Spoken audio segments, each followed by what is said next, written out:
What's going on, people? Josh Halliday here. Hope everything's going alright wherever you are around the world. Now, what's happened to me over the last 4 years? God, have I got a story for you. Well, guys, I'm going to give you the get-go, right? I'm going to tell you from start to finish as best as I can what happened to me. But in actual fact, I will be releasing an audiobook on our new channel, Chain Productions. Go and subscribe to that. Chain Productions, yeah?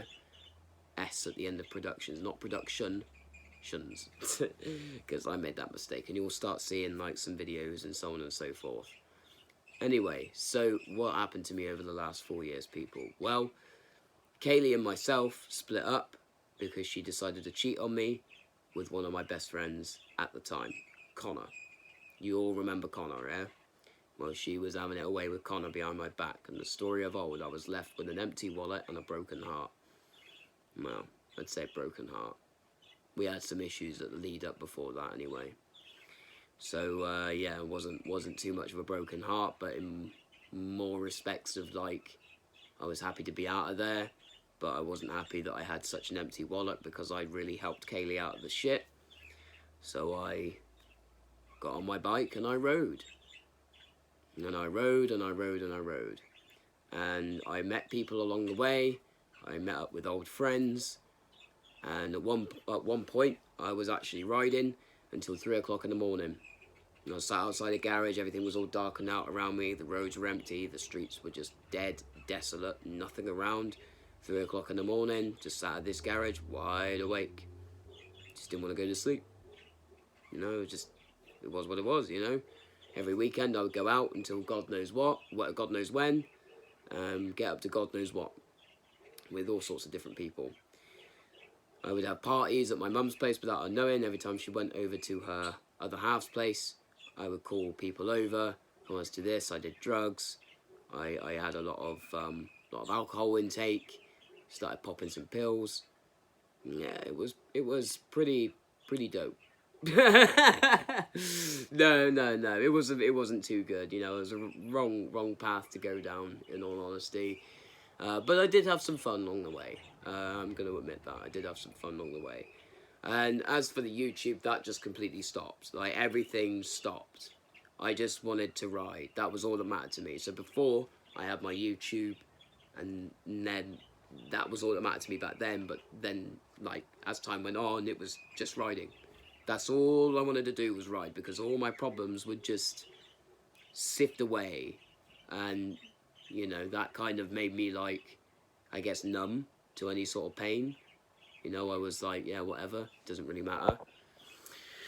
But, yeah, so I found myself in this predicament. Anyway, one time, my mum's telling me that I've been a bit of a shit cunt, and so I screamed at her. I yelled so hard at my mum that I actually hurt my voice box. So I got on my bike and packed as many things as I could on my bike, and I left my mum's. Just right up, left, just like that. And, I went to a mate's house, and I will just call this group of people I was hanging around with the Town Lot. The Town Lot. So the Town Group, the Town Lot. And the Town Lot were very toxic people, but I didn't know this at the time. One of them was kind enough, that guy that took me in is still a dope guy, you know. I'm not going to sit there and chat shit on him. He's alright, you know, so I don't want him to see this video and think that this is including him in that. But yeah, this guy took me in, and he was, you know, he's sound. And I was on his floor. I was cold. I was right underneath his window. I spent a lot of my evenings very, very cold and shivering, and just kind of still saying to myself, this is the best life, yeah, this is the best life, yeah, no regrets, man.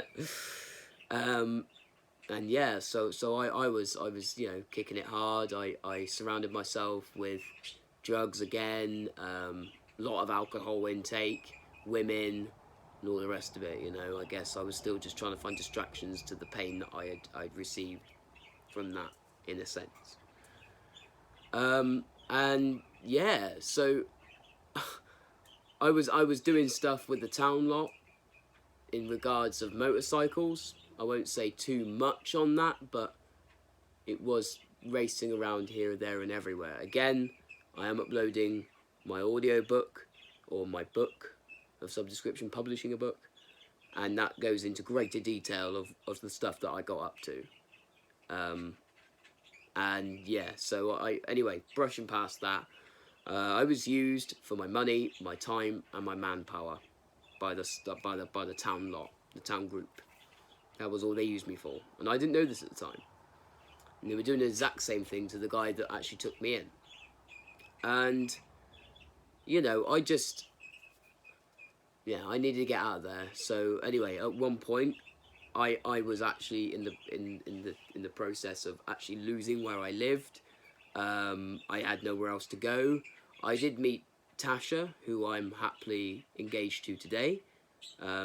During this time where I was partying up hard, I met Tash, and you know, kicked it off with Tash. Basically, I say kicked it off with Tash, like kicked it back with Tash.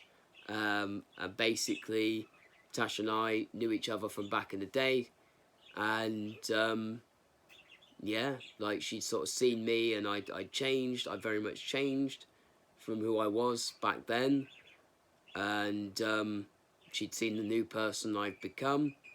So I was like, okay, sound, you know, and obviously, well, not okay, sound. I can't lie, I was all over her. But yeah, so we got together, and yeah, we got engaged, but not at that point. We were just together at that point. But anyway, I was gonna lose where I lived, and like, you know, I was thinking a lot about Tash, and I was like, shit, you know, I can't be on the streets. I still had my job throughout all of this. I still kept my job, and I was still working. In fact, I was traveling a good 30 to 40 miles every day just to get to work, like on my little 125, you know. Yeah, I did a lot of travelling on that thing, and I rode that thing hard, and I still got her to this day, you know. She's still going hard. She's a proper little workhorse, is my little cherry pie. But yeah, no, I was yeah, in the process of losing where I lived, and I phoned up my mother, and I said, you know I've been a bit of a shit cunt to you, and I could have treated you a lot better than what I did, and I just wondered if there was any way you would have me back. So my mum, almost like the prodigal son in the Bible, accepted me back with open arms, and I went back to my mum. I was still in contact with some people in the town group, but you know, I got all those toxic motherfuckers out of my life in the end. And there was a lot of toxic people. There was a lot of toxic people that guilt tripped me, that made me just feel so crap about myself if I didn't do something, that just used the fuck out of me. And at the time, I was becoming more and more of a people pleaser. And yeah, then a few months down the line, obviously I was living with my mum, everything like that. Had some family events happen, and basically I then come down with severe anxiety and depression, which is I've been very much on the road to recovery with. But yeah, I come down with that, and it wasn't exactly great. And I guess after all of it, I kicked it back, and I actually felt the pain that I needed to feel right at the start. Right at the start, I should have felt that pain, and I could have associated that pain with something. But you know, I did so many things to numb myself, I guess, subconsciously, not even consciously. At the time, I thought I was just having a good time, but I guess when you look back on it, it's a case of like, wow, you know, you had a lot of pain, and you know, I didn't express that. Instead of which, I just got on my bike and shut up, you know. And yeah, I was emotional. To people knew I was emotional, but I guess I never really knew where to direct my emotions at, in a sense. So yeah, Josh Halliday's channel died out. Everything got shut down in a sense because I didn't want to be that person anymore. I kind of felt like that person was not me, and I didn't want nothing to do with the old me again. And then as time's gone on and I've started, you know, I've got a place of my own now. I actually managed to, you know, Tasha and I actually moved into a trailer, which is pretty damn dope. And I was sticking these up on the wall, and I decided to, this is obviously, we've moved in, I got rid of all those toxic people, and, you know, suffering with anxiety and depression. I've stuck up my Western replicas on the wall. It was just me in here.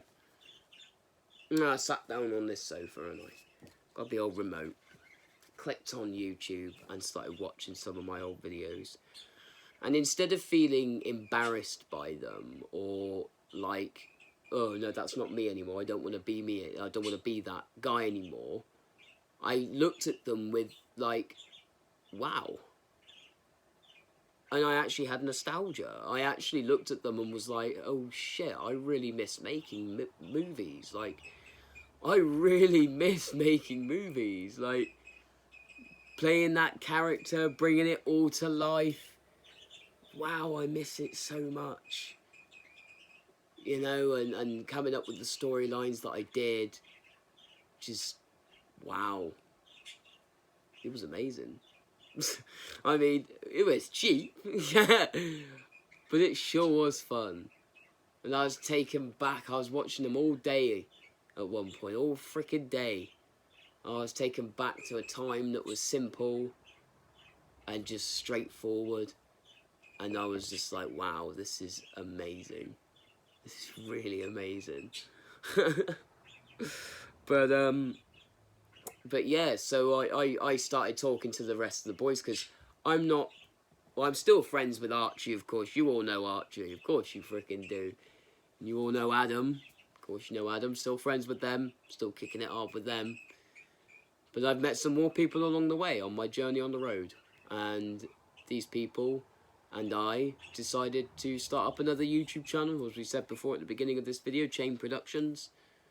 And we started up that YouTube. And yeah, this is now me, you know. I still want to do the movies, but I'm doing all sorts. And when you go into Chain Productions, you're going to see that, you know, I've kind of just doing this and that now. I'm not actually just solely dedicating to westerns or solely dedicating to any sort of movie genre. But I'm just doing bits here and there. It's not a movie making channel, people. So if you're going to head over there, don't expect to see movie like I was doing before. You know, I've got some stuff that I need to do. I've got, you know, things and so on and so forth that, yeah, I should do. But they will come back. You know, westerns are going to come back. Biker films are going to come into it as well. Dawn on the Hill is going to be remastered. Everything's going to be done on that channel, and it's going to be good. And I'm going to take it at my own pace. But guys, I think I'm back. I think I'm back. Yeah, I think I'm back. I'm reading it in. I've come back here with a fair few updates. So if you're interested, people, and you wanna ride with me, then head on over to Chain Productions, and we'll go from there, eh? Anyway, people, thank you for watching to the end of this video. If you could have bared it for the 13 minutes, or getting on for 14 minutes now, thank you. Thank you for getting to the end of this. Thank you for listening to my story. It really means a lot. Anyway, people, take it easy. Have a good one. Don't forget to subscribe to Chain Productions, which is where it's all going to be at now. Peace out.